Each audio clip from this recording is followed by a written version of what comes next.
The galaxy had forgotten what it meant to fear. For centuries, the great empires of the stars lived in the comfort of their endless treaties, polished thrones, and fleets of glittering ships that patrolled for show more than for war. Fear, they said, was primitive, a relic of lesser species. Fear was for animals huddling in caves, not for beings who controlled suns and bent space like paper. But then they found Earth. Not by accident, not by curiosity, it was conquest. The Dravari Dominion, an empire that had swallowed 100 worlds, arrived at Sol like vultures with a banquet already in mind. They expected another weak species to enslave. They expected humanity to bow like all the others. Instead, they got silence. The Dominion's first contact fleet entered orbit above Earth in a display of arrogance. Black warships blotting out the stars, their banners shimmering like oil in the void. Across the world, people saw them. News drones captured every angle, live streams went viral. And in one night the phrase, "We are not alone," became more terrifying than anyone had imagined. But humanity didn't scream, didn't panic, didn't beg. For weeks, the aliens tried to demand surrender through broadcasts. They bombarded our satellites with threats, declaring Earth a new asset of the Dominion. Cities stared at the skies. Leaders stayed quiet. Soldiers waited. And then, without warning, humanity answered. The first shot of the forgotten war came not from a general, not from a government, not even from a navy. It came from a fisherman, off the coast of Iceland. A man named Ericsson guided his rusted trawler into waters that had suddenly filled with shadows. Above him, a Dominion scout craft hung low, scanning the ocean with beams of light that cut through the fog like knives. It was routine. The aliens expected no resistance. But Ericsson, drunk, stubborn, furious at seeing his sky stolen, took his grandfather's harpoon gun and fired. It was insane, impossible, pointless. A single iron shaft hurled at a war machine made of alloys stronger than diamond. But fate is cruel, and luck is real. The harpoon pierced a vent, lodged deep, and ruptured a coolant system. The ship sputtered. Sparks exploded. The scout crashed into the sea in a plume of fire. The galaxy would later mark this as the most humiliating defeat in Dominion history. Ericsson became the first human to kill an alien ship. He became a legend, though he didn't live to see it, because minutes later, the Dominion burned Reykjavik to the ground in retaliation. And that was when humanity decided it would never bow. The governments of Earth activated Project Black Shield, a contingency hidden for decades. The world had long suspected contact would come one day, and though no one had predicted the Dominion specifically, secret bunkers, weapons labs, and black budget programs had prepared for something. When Dominion warships returned to orbit to deliver their demands again, Earth's skies answered, not with words, but with fire. From deserts in Nevada, from silos in Siberia, from hidden stations in orbit, humanity unleashed its first salvo. Nuclear-tipped railguns roared. Hypersonic missiles screamed through the void. Satellites transformed into kinetic weapons, slamming tungsten rods the size of buses into alien hulls. The Dominion expected fear. Instead, they got fury. But Part 1 isn't just about war. It's about the moment fear flips sides. Imagine this. On a Dominion command ship, High Lord Vale watched the screens as human weapons struck. He had conquered species with planetary shields, empires with thousands of years of preparation. Yet here was a backwater world hurling primitive fire at his fleet. And it was working. The human weapons were crude. Yes, ugly. They lacked elegance. But they were relentless. And every shot carried something no Dominion ship had seen in centuries. Desperation sharpened into genius. A nuclear warhead detonated inside a Dominion destroyer's hangar. Hundreds of fighters, still docked, were incinerated before they could launch. Another warship was split apart by a kinetic strike, so precise that the Dominion's own engineers couldn't replicate the trajectory. The humans were improvising, thinking like predators. And in the eyes of the Dominion, for the first time in a millennium, there was fear. Down on Earth, the world wasn't united. Not yet. Nations still bickered. Politicians still argued. But when the skies lit up with alien fire, humanity remembered something older than borders, older than flags: survival. Ordinary people became soldiers. Cities turned into fortresses. Engineers hacked together weapons in basements, using alien wreckage and scraps from satellites. Farmers turned tractors into artillery. Hackers hijacked Dominion comms, blasting alien frequencies with heavy metal and war cries in every human language. The galaxy believed fear was gone. But humanity had always carried it. And humans knew better than anyone. Fear wasn't weakness. Fear was a weapon. Fear kept you alive. Fear sharpened your claws.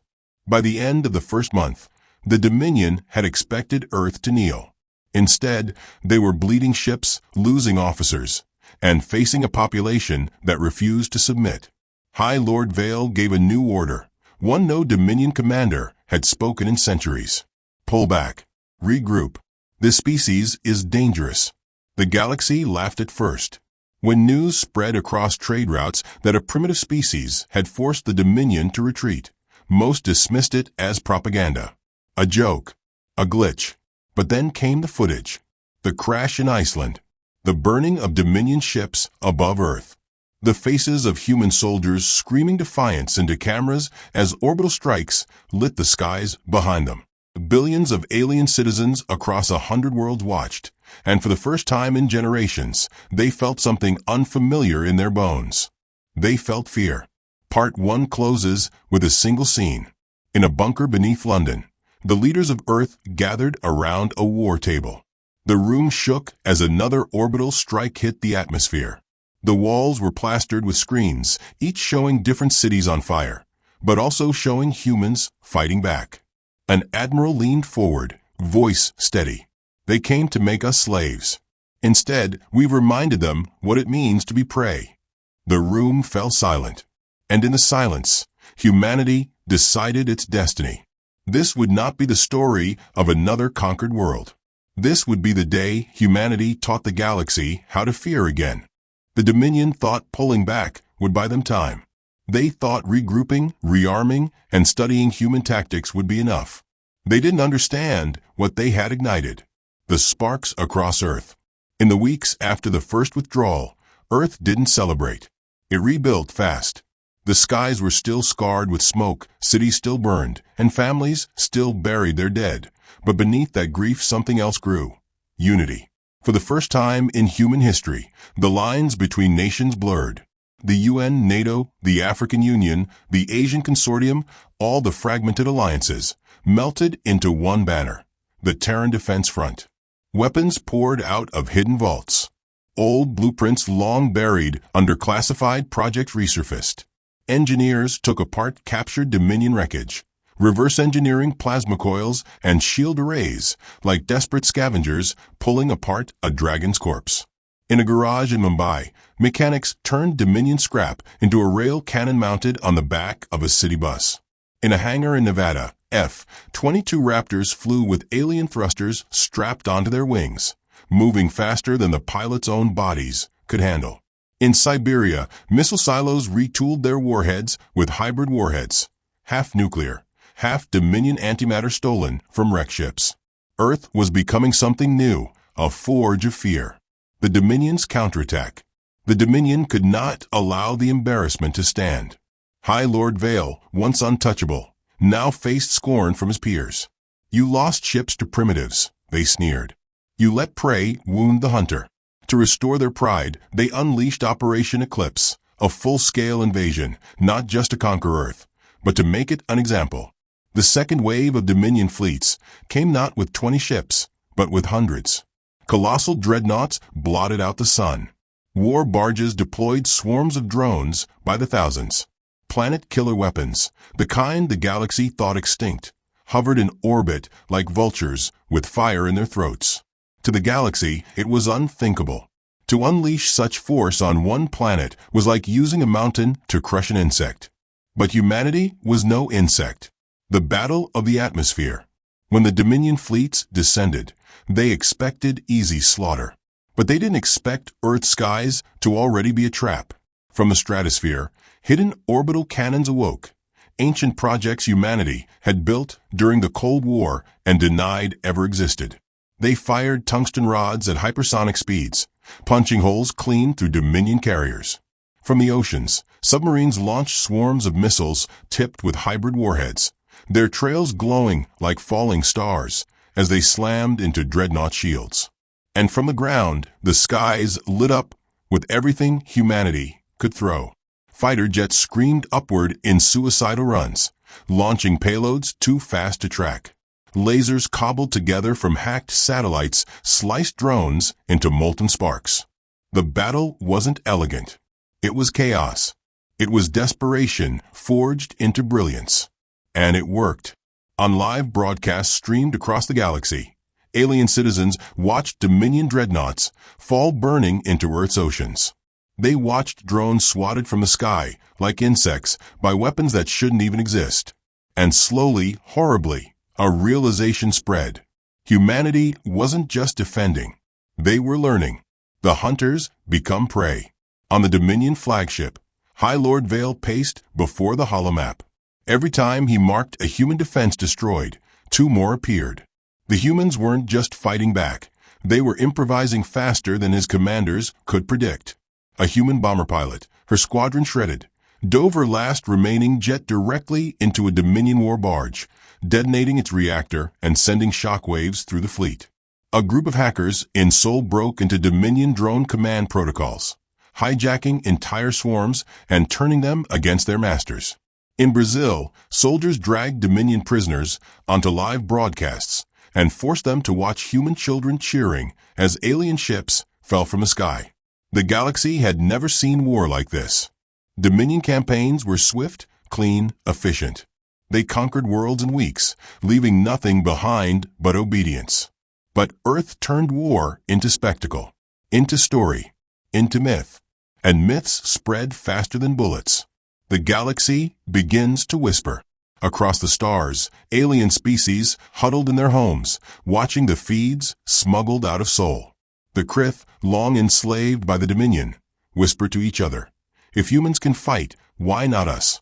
The Siraxi, who had surrendered entire star systems without firing a shot, wept at the sight of humanity's defiance. We forgot how to fight, but they never did. In the silent slave mines of Vera, workers carved into the walls, "Fear the humans." Fear, once mocked as primitive, spread like wildfire. The turning point, the Skyfire trap. 3 weeks into the counterattack, Earth bled. Entire cities lay in ruins. Millions were dead. The Dominion, for all its losses, still had numbers humanity couldn't match. And yet, humanity refused to die quietly. General Martinez of the Terran Defense Front ordered the boldest maneuver yet, Operation Skyfire. Instead of waiting for the Dominion to descend, Earth reached up.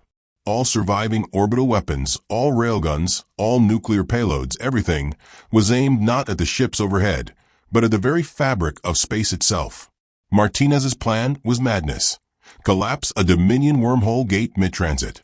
The wormholes the Dominion used to pour reinforcements into Seoul were their greatest strength. But with enough fire, with enough chaos, humanity could destabilize one. And if they succeeded, an entire Dominion fleet would be torn apart mid-jump. The day of the strike, the skies burned brighter than the sun. Nuclear fire lanced upward. Railguns screamed. Dominion ships tried to shield the gate, but humans had hidden warheads and wreckage in satellites, even in disguised freighters. Every last weapon Earth had left struck at the shimmering throat of the wormhole. And then, with a soundless roar that shattered every Dominion comm channel, the gate collapsed. Half a Dominion fleet was ripped apart. Ships tore in half, stretched into ribbons, or imploded into nothingness. The explosion painted Earth's night sky with a new aurora. Red, gold, violet, the colors of a dying empire. Fear rekindled. In bunkers, in trenches, in cities still burning, humans watched the aurora and knew what it meant. They had survived again. They had hurt the gods of the galaxy twice. In Dominion High Council chambers, the rulers argued in panic. This should not be possible. No primitive should strike us twice. Across the galaxy, Whispers became shouts. The humans did it again. The humans are dangerous. The humans are coming. And in the Dominion fleet, High Lord Vale felt something that no commander in his bloodline had admitted in centuries. He was afraid. Part 2 ends with a quiet scene. In a ruined hospital in Tokyo, a young girl with soot on her face looked up at the skyfire aurora. Her mother whispered, "That's what victory looks like." The girl shook her head. "No, that's what fear looks like." And the galaxy agreed. The quiet before the storm. The auroras of the collapsed wormhole still shimmered in Earth's sky weeks later, haunting the night like scars of war painted across the stars. Humanity had won again, but at a cost. Cities smoldered, oceans boiled where dreadnoughts had fallen, and the world's population had been cut by tens of millions. Hospitals overflowed, families lived in ruins, and food shortages spread like shadows. But in every campfire lit among rubble, in every half-broken school where children studied by candlelight, a new belief pulsed. If we can hurt them here, we can hunt them anywhere. The Dominion hadn't just awakened fear, they had awakened hunger. Humanity didn't want survival anymore. They wanted retribution. The first decision, leave Earth. The Terran Defense Front gathered in what was once Geneva, now little more than a war bunker beneath shattered glass towers. Generals, presidents, admirals, engineers, all voices rose and fell as maps of the galaxy glowed across the hollow table. Admiral Okoye stood, her eyes sharp. They'll be back. Stronger. We cannot keep waiting for them to burn our skies. We must strike first. A murmur rippled through the room. Strike first? Earth had never waged galactic war. Humanity had barely crawled into orbit before the Dominion came. But Okoye wasn't alone. Martinez, hero of Skyfire, leaned forward. Every war has a turning point. For us, it was surviving. For them, it will be bleeding. We must make them bleed where it hurts. Silence fell. Then one by one, hands rose. The vote was unanimous. Humanity would go to the stars, not as explorers, but as predators. The birth of the fleet. The problem: humanity had no fleet. The Dominion had annihilated every major orbital shipyard within the first hours of war. The solution: improvise. In Detroit, abandoned skyscrapers became assembly lines, windows filled with the glow of welding torches. In Shanghai, megafactories that once built cars and smartphones now churned out starship plating. In Kenya, solar farms were ripped apart and repurposed into energy collectors for plasma drives. But the true miracle came from the scrapyards of war. Every downed Dominion ship, every shattered drone, every piece of alien wreckage was stripped and repurposed. Engineers didn't ask what was possible. They asked how fast. The first ships of humanity's new fleet were ugly beasts, half steel, half alien alloy, stitched together with desperation. But when the first one launched, a massive hybrid dreadnought built from Dominion bones, the people of Earth called it the Revenant. And the name stuck. Within months, humanity had something no species had ever created.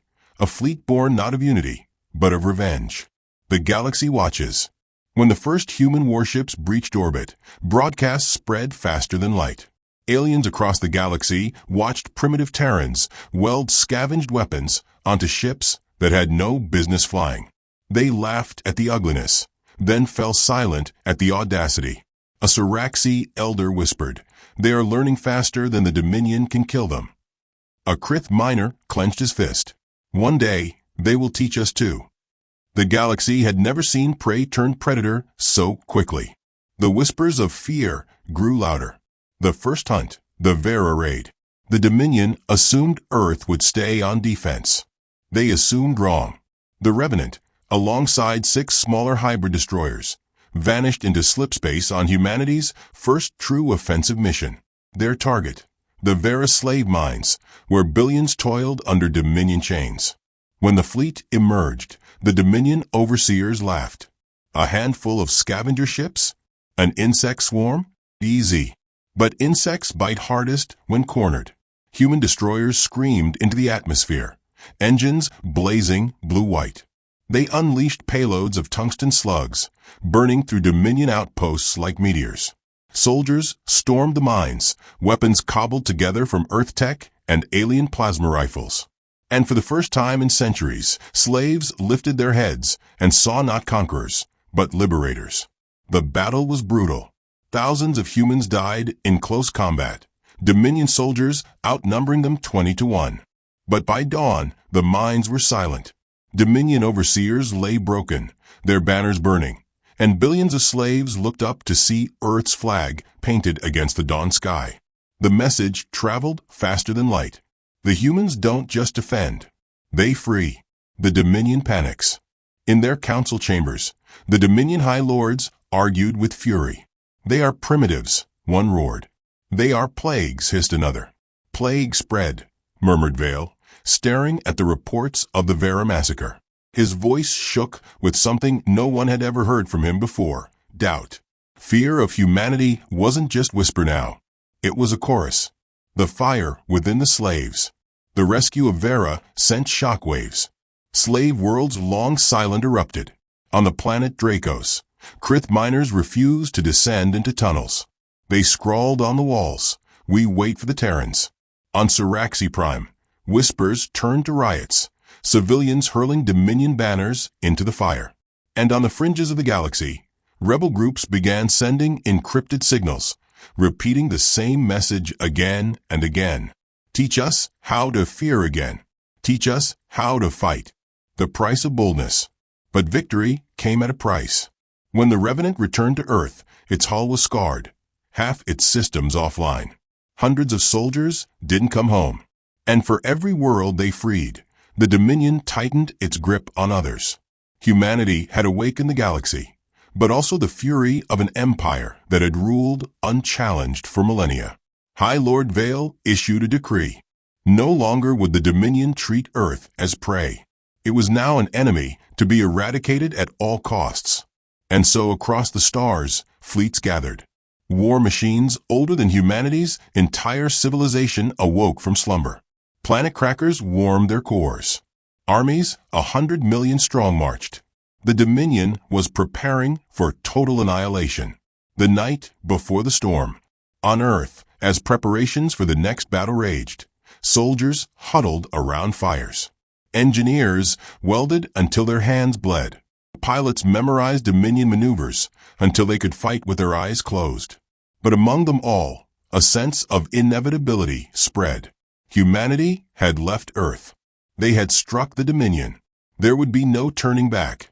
General Martinez addressed the world in a broadcast. They thought we would kneel. Instead, we stood. They thought we would die quietly. Instead, we burned. And tomorrow we will remind the galaxy of the one truth they have forgotten. Fear does not belong to the Dominion. Fear belongs to us. Closing scene, the sparks ignite. That night, in the refugee camps outside Sao Paulo, a child asked his father, "Papa, when will the war end?" The man looked to the stars, where new ships gleamed like spears. "When the galaxy learns what we already know," he whispered, "that the day humanity taught the galaxy how to fear again was only the beginning." The camera would pan out, Earth below, scarred but alive. The Revenant and its sister ships orbiting, battered but unbroken. And in the distance, the Dominion's fleets massing like a storm at the edge of night. The stage was set. Humanity had taken its first steps as predator. But the war to decide the galaxy's soul had only just begun. The gathering storm. For months, the Dominion gathered. Entire star systems became assembly lines. Worlds that had not seen war in 1,000 years were stripped bare to feed the war machine. Titan carriers, the size of small moons, crawled from shipyards. Dreadnoughts older than humanity's species woke from slumber, their hulls etched with forgotten wars. The Dominion had decided. Earth would not be spared, nor tolerated, nor ignored. It would be erased. High Lord Vale himself spoke across the galaxy. His voice transmitted into every slave mine, every council chamber. The humans believe they can spread fear. They will learn they are dust. We will scour them from history. Their world will be a husk, their name unspoken. The galaxy trembled. And yet, in the shadows of fear, sparks of rebellion continued to burn. Earth prepares for the end. Back on Earth, humanity's leaders watched Dominion fleets multiply like locusts across the stars. The numbers were staggering. 70,000 warships, dozens of planet crackers, billions of soldiers. Against them, humanity had perhaps 200 cobbled-together warships, most scarred from their first raids. Admiral Okoye said it bluntly in a war council. "We are outnumbered, outgunned, outmatched." Silence filled the room. Then General Martinez leaned forward, voice sharp as a blade, but not outwilled. That was the difference. Humanity had fought with its back against the wall before, on beaches, in trenches, under nuclear shadows. And every time, they had clawed their way back. The strategy was desperate. Fortify Earth with orbital rings of scavenged Dominion turrets. Deploy stealth satellites to confuse enemy targeting. Train militias across the planet in guerrilla resistance, should the enemy land. And most importantly, call the galaxies broken to arms. Signals were sent to every rebel cell, every slave world, every whispering corner where the Dominions boot press down. If Earth falls, the message said, the galaxy will never rise. Fight with us or kneel forever. The call answered. At first, silence. Then, one by one, responses. From the Siraxi refugees. Send us weapons. We will fight. From Krith miners. Our claws are ready. From broken fleets that had hidden for centuries, too afraid to strike. We will rise with the Terrans. By the time the Dominion's armada reached Sol, Earth's orbit was no longer defended by human ships alone. A patchwork coalition had arrived, battered, outgunned, but burning with fury. The galaxies forgotten had finally remembered how to fight. The Battle of Sol, Part 1, The Arrival. It began on a quiet dawn. Over the skies of Earth, the sun rose golden. Children in refugee camps looked up, pointing at streaks of light that weren't stars, but warships arriving. And then the sky darkened. The Dominion's armada spilled from slipspace, blotting out the heavens. Thousands of ships, their hulls glowing with alien fire, their weapons humming with apocalyptic power. It was not an invasion. It was an execution. Alarm screamed. Orbital platforms powered up. Fighters scrambled. Soldiers kissed their families goodbye. And then silence, like the breath before a storm. The first shot came from a Dominion dreadnought. A spear of plasma brighter than the sun cut through space, slamming into an orbital station and shattering it like glass. The Battle of Sol had begun. The Battle of Sol, Part 2, The Sky Burns. The heavens turned into hell. Human warships, ugly hybrids of steel and alien alloy, dove straight into the heart of the Dominion swarm. The Revenant led the charge, its engines screaming, its guns unleashing every round they could fire. Thousands of fighters poured out of Earth's atmosphere, streaking upward like a storm of wasps. Alien allies joined them. The Siraxi in nimble cruisers, the Krith in jagged mining ships refitted with weapons. Even civilian craft turned kamikaze missiles. Space itself boiled with fire. Ships shattered, fragments burning across the sky. Earth's atmosphere glowed red from the sheer heat of the battle above. Martinez's voice rang across the comms. Hold the line. If they want Earth, they'll have to burn through our bones first. The Battle of Sol, Part 3, The Ground War. Despite the orbital defense, Dominion troopships pierced through. Thousands of landing craft screamed through the sky, raining fire as they descended. On the ground, cities became war zones. Civilians armed with scavenged rifles fought in the streets. Militias ambushed Dominion soldiers in alleyways, using drones and hacked mechs. Children carried ammo. Doctors carried rifles. In New York, soldiers fought in the shadows of ruined skyscrapers. In Cairo, the desert lit with fire as Dominion walkers clashed with human tanks. In Rio, militias turned favelas into fortresses, every narrow street a trap. The Dominion expected slaves. What they found were wolves. The turning point, Operation Firestorm. As Earth burned, humanity gambled everything on one plan, Operation Firestorm. Engineers had turned Earth's own orbital debris into a weapon. Thousands of tungsten rods, hidden in orbit, linked to a single firing system. When Dominion command ships clustered, thinking the Terrans broken, Martinez gave the order. Light the sky. The heavens opened. Rods rained down at hypersonic speeds, glowing like falling stars. Entire Dominion cruisers cracked open, dreadnoughts split in half, landing craft vaporized before they touched ground. The Dominion fleet staggered. For the first time, they flinched. The enemy's response. But High Lord Vale had anticipated desperation. From the edge of the battle, the planet crackers arrived. Massive weapons capable of splitting Earth's crust. Their cores hummed, charging with impossible energy. On Earth, people looked up and saw them like new moons in the sky, glowing brighter and brighter. Panic spread. Even the bravest soldiers faltered. Because no weapon in human history could stop a planet cracker once it fired. And yet, Martinez refused to break. "We've come too far," he growled. "If the galaxy must end here, then it will end with humanity's roar shaking the stars." Closing scene, the edge of doom. As the planet crackers charged, the Revenant and a handful of surviving ships pushed forward on a suicidal run. Their target, the weapons themselves. Admiral Okoye's final transmission echoed through every channel. They thought fear was theirs to wield. Today we show them it belongs to us. Engines screamed. Hulls burned. The Revenant plunged into the fire. And as the screen faded to black, with Earth trembling beneath the looming strike, one truth became clear. The outcome of the galaxy's greatest battle would be decided in the next heartbeat.